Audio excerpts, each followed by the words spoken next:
That's about the nicest introduction. This is about the greatest honor I could imagine. Vincent and Janine, you guys are the heroes. Iris, what a superstar.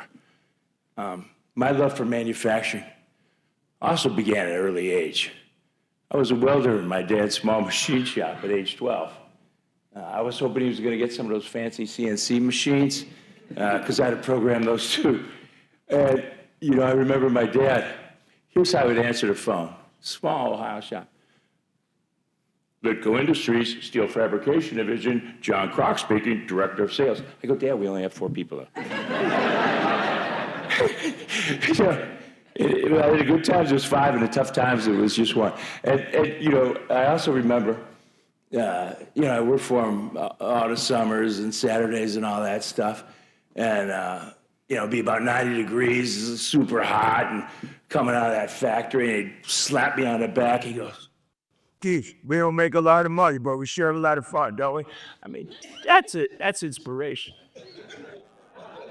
But, you know, some of the biggest inspiration was, you know, we go on Saturdays, we had to clean out the toilets. He'd be on one side, and I could hear he goes, Keith, we can't solve world peace, but we can try. I mean, if you ever heard about the Nobel Peace Prize, I don't know what he'd do.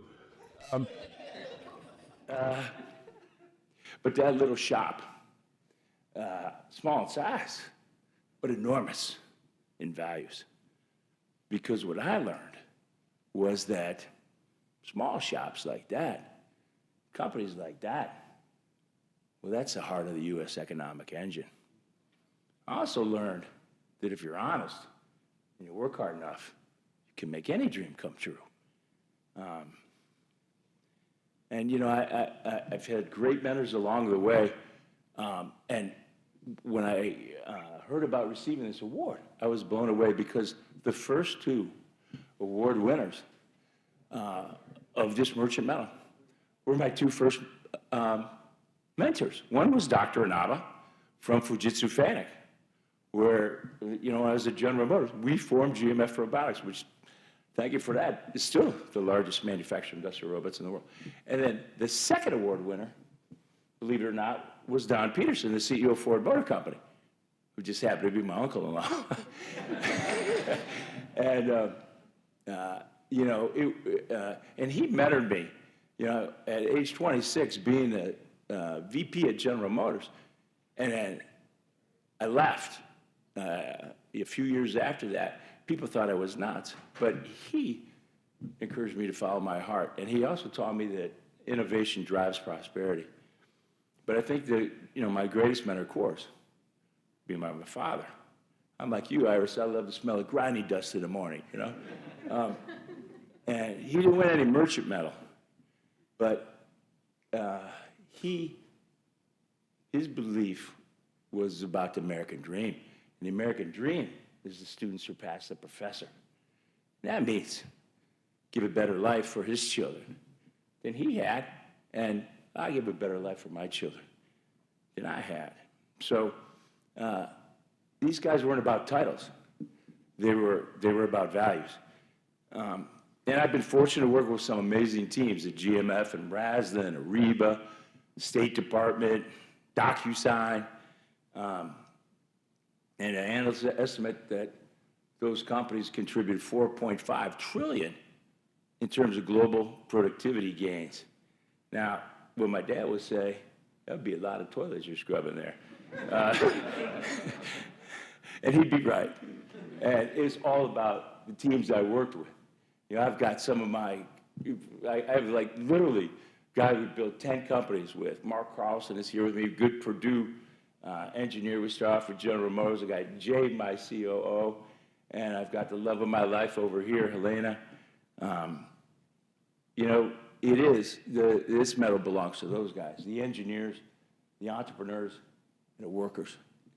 And all those companies, large and small, it also belongs to this free enterprise system that allows a small town Ohio boy to have this Forrest Gump American dream. I told Vincent and his wife, I said, I feel like my life's been like Forrest Gump. I just ended up in all these places. And I would have never dreamed this guy who started out welding parts and had a good fortune welding billion-dollar companies would weld alliances for the United States and have the honor of giving back to his country. Has given so much to him. And run U.S. economic diplomacy.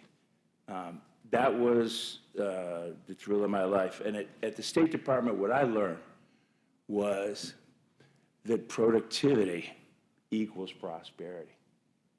So what each and every one of you are doing, and especially in these times when we're driving manufacturing back to the U.S. I had the honor of doing that onshoring at TSMC. Onshoring, we looked in 2020, there was not one semiconductor company in the world that was going to build the United States. We figured if we get TSMC, we get the rest. Now, $600 billion of investment in United States manufacturing in the most important industry and job are back. This is an important time. So, you know, we're about ready to approach our 250th birthday party for the United States. And I think we could show the world economic security does equal national security. And trust is our biggest competitive advantage. And that whether it's those small machine shops or those big companies, that American dream is still alive. And this mission is to engineer trust, build resilience, and that's really what this organization is all about. So on behalf of my father, mentors, those thousands of men and women who work in shops, large and small, across the country, thank you for this medal. And by the way, thank you for reminding us that productivity is not just about making things, it's about making a difference. Thank you. God bless you. God bless America.